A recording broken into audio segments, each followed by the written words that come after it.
All right, and welcome back to the First Alert Desk. Thank you for joining us on this Friday afternoon. We are here with another installment of Behind the Investigation. I'm here with our investigative reporter, Ciara Cummings. This is an investigation that has been months in the making. Many months. We started our on-air coverage about 3 months ago, but it's been about the better part of this year, about 6 months, looking into the Department of Family and Children's Services, specifically focusing on DeKalb and Fulton County. And if you remember our coverage for part 1 and part 2, we exposed that the Georgia foster care system is so overwhelmed right now with cases and unprecedented staff shortage that it led to foster youth being housed in foster offices across the county. Originally, we learned that it was happening in the Atlanta area. We were able to dig through some data and figured out it was a practice, it was a policy, not illegal, not unlawful. It was called office hoteling, and it was happening all across the state. So a really big deal, an unfortunate issue right now happening with our foster care system. So we wanted to figure out how bad it was, what the conditions were like, why was this happening, and what is the solution here. So part 1 was kind of just the beginning, like showing people the conditions inside these offices and what children were having to go through. In that story, we talked to staff anonymously. We talked to staff, and we talked to the oversight agency, the Office of the Child Advocate, who was investigating these cases. And then part 2, we dived into the conditions more so of the office and what happens in some of those cases. It's violence, kids fighting each other, fighting workers, running away. And in some of those cases, when they ran away, they were sex trafficked. Anyway, we looked back decades and found out, okay, this practice is very similar to something that had been going on 20 years ago. So we essentially uncovered that it was a systemic issue. And then this part 3, we wanted to get some more voices in the story. So we talked to a foster youth, Christian Hall, and unfortunately he was one of those cases where he needed emergency housing. There were not enough foster homes, and he lived in a Fulton County Department of Family and Children's Services office for a bit. And yeah, so you get to hear his story, and we talked to a local judge who the juvenile justice system plays a role in all of this because they're the ones that are sending the children into DFCS custody. So it's a very complex issue, but we hope that we help our audience understand what's actually going on. So we'll let you watch some of it right now. Yeah, let's take a look. I spent some time with my family. At a Decatur park, in the cold and rain, it's the most comfortable Christian Hall has ever felt. So I would definitely say it's a lot better because of the freedom. Turning 18 just weeks ago, he's now aging out of Georgia's foster care. Christian considers it a legal system that failed him, but he's resolving it in his own way. I want to become a lawyer. I want to practice civil rights. This after he claims his own attorneys did not grasp the chaos from moving to foster home to one day this year, somewhere truly unexpected. This Department of Family and Children's Services office is where he was living. It didn't make sense to me why this was happening to me. When I came in, I saw a lot of blankets on the floor, a lot of things on the floor. There was not a lot of food in there. DFCS, the agency tasked with protecting kids, housed foster youth in its county offices for months on end. We're staying here because they don't have nowhere for us to go, so we're living here. Where reports reveal violence and drugs. The practice we uncovered, called office hoteling, spanning across last year and the first half of this year, meant on average in Fulton, teens lived in offices for 16 days. In DeKalb, 12 days. I had felt like, it was over for me. No bed, no safe conditions, state inspectors say. The cycle stems from juvenile courtrooms where kids with behavioral issues due to mental, emotional, or sexual trauma go before a judge who is faced with 2 options: send them to a detention facility or DFCS custody. Judges often choose DFCS custody. DFCS caseloads rise while foster home options decline. This whole situation is just Fulton County Chief Juvenile Judge Juliet Scales watching our investigation. Prior to the news coverage, our news coverage, did you know about the conditions? No, I had not seen the conditions at all. The conditions that the children are living in is just deplorable in the office. It's certainly not suitable for children. Despite now knowing, Scales says her hands are tied. that the law only allows the courts to decide in favor or against DFCS custody, arguing upon granted custody, the responsibility is then on DFCS to actually choose the child's placement. So how long is too long living in an office? Well, I think any day is too long, quite frankly. Without that funding, without those resources, it will happen again. It will continue to happen. Data obtained by Atlanta News First exposes glaring disparities. Although Black residents only make up roughly half the population in Fulton and DeKalb, foster care for the two counties is 90% Black children. Similarly, Black foster kids were the largest group living in area offices. Offices not at all designed for living. An emergency placement should not be a hotel or office. We deserve to be listened to. Our concerns, are valid, and they are important because we are in the system. We are living this. I think that last part, we're in the system, we're living this, is so powerful because children are literally living in county offices, or so we found. And you saw some of those numbers there on average just for Fulton County, 16 days, DeKalb, 12 days. So, that's a long time to live in an office that's not at all designed for a living. And you talk about how hard it is to hear the experiences and some of the things that they had to live through. Living through it is even tougher. I wanted to just get into, you mentioned before we started here that you were able to connect with this teenager, now freshly 18, and he wanted to talk about this with you. Yeah, and you heard him in the beginning of the story saying that he is experiencing a level of freedom now in his life, so we are happy that he's experiencing that, just turning 18, living in a transitional facility. But we heard from him after our first story ran about the office hotel and exposing the visuals there from body camera, 911 calls, all of that. And he reached out. The same way that we find story ideas, our viewers reaching out, he reached out, wanted to follow up, and he said, hey, I'm one of the people that have had to live in the office at a certain point in my foster care stay. So that's how we made contact with him, and we wanted him to be able to share his story once he turned 18. He had a birthday a couple weeks ago, and so once he turned 18, we allowed him to share his perspective as an adult.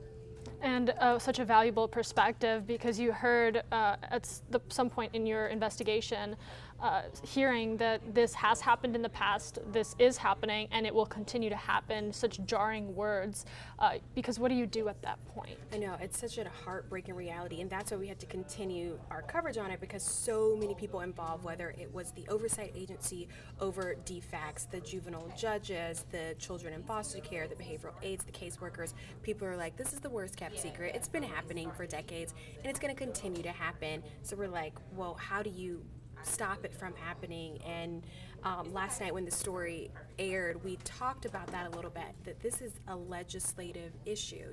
There are grassroots and community-based answers, so maybe getting more families involved to be foster parents or foster families, whether it's temporary or long-term. So something like that, yeah, that's a way the community can be engaged and involved.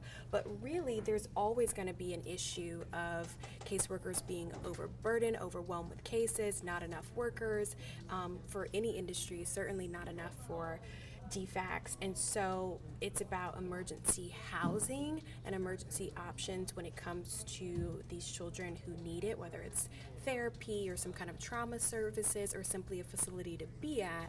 And what we figured out is that it has to come from the state level, so some kind of legislative action where there could be some funding that would dedicate a study or a property, something to where it gives these kids a secondary place to go should there not actually be a foster family. So people were kind of hoping to see some dormitory style living, and that has its own issues. Got to make sure that's staffed properly. You got to make sure they have the resources there. But the bottom line is, you heard Christians say, and even the judge in the story say, this is not meant for a child to live in an office. So what's better than an office? Maybe some kind of facility that can, we hope to continue to hold our lawmakers accountable this next legislative session to see what they can do about it. And we talk about the action needed out of our legislatures, but an important point that you mentioned was the racial disparities that exist and how much that comes into play when you're talking about this issue?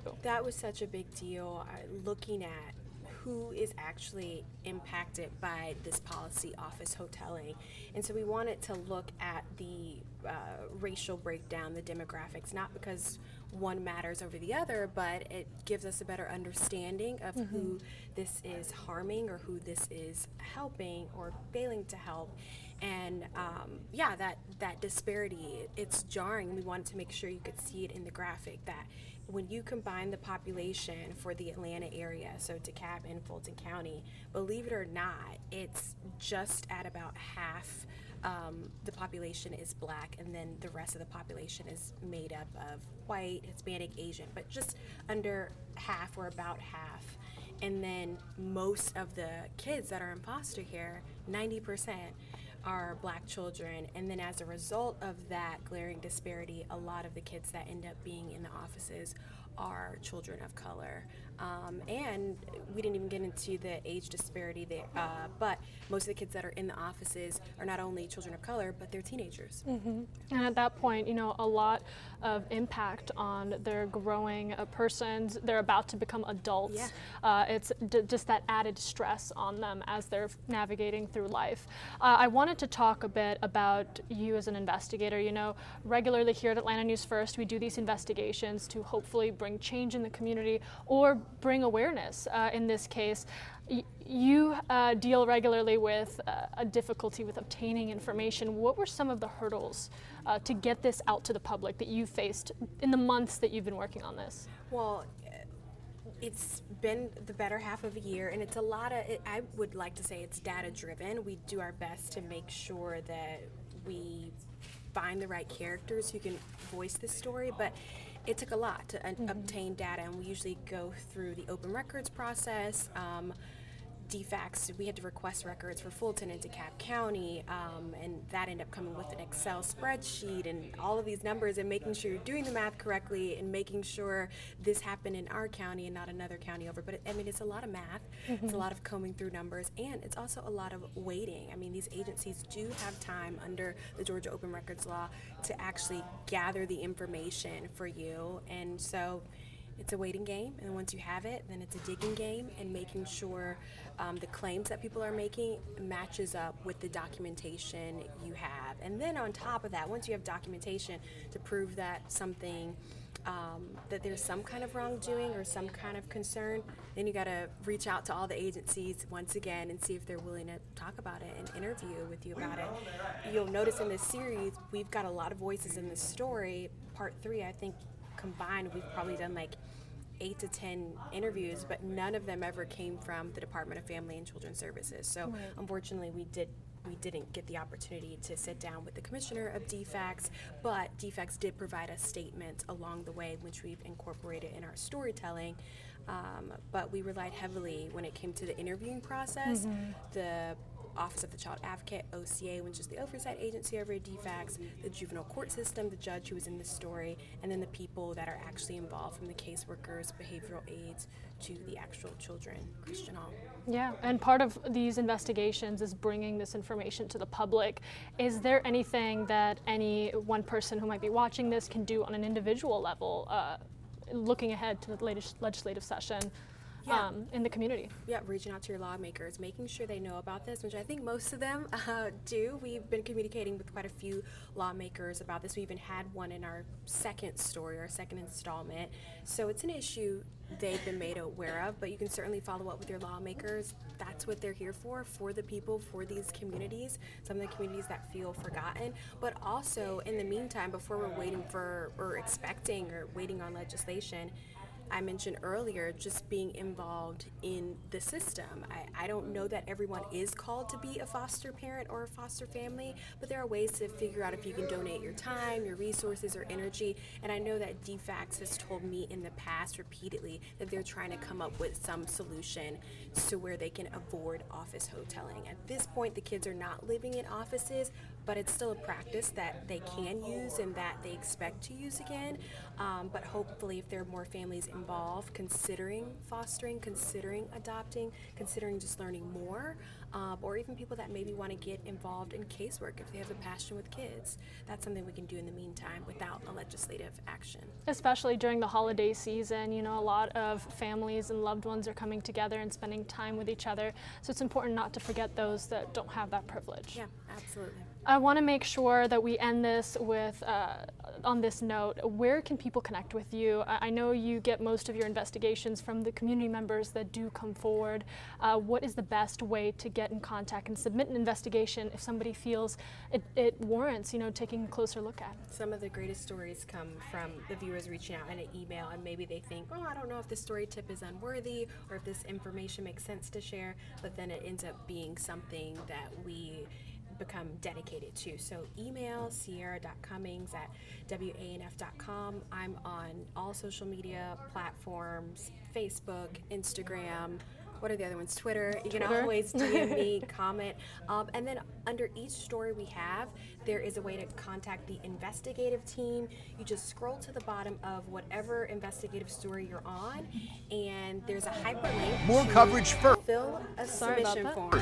From Always at the bottom of the story, it says fill out this submission form if you would like to contact the investigative team. So that is always an option, and we encourage it. And what an easy form to navigate. You put in your information, and then you can actually put a personalized note, supporting documents, really getting your story in front of the investigative team. It's such a useful tool on our website and in our app, Atlanta News First. And we do check it. We try to read them all. So, you know, no story is too small or no story is too big. We always want to hear from our audience. Well, I appreciate you and the work that you're doing, along with our investigative team, hard at work getting these stories about the community to the community.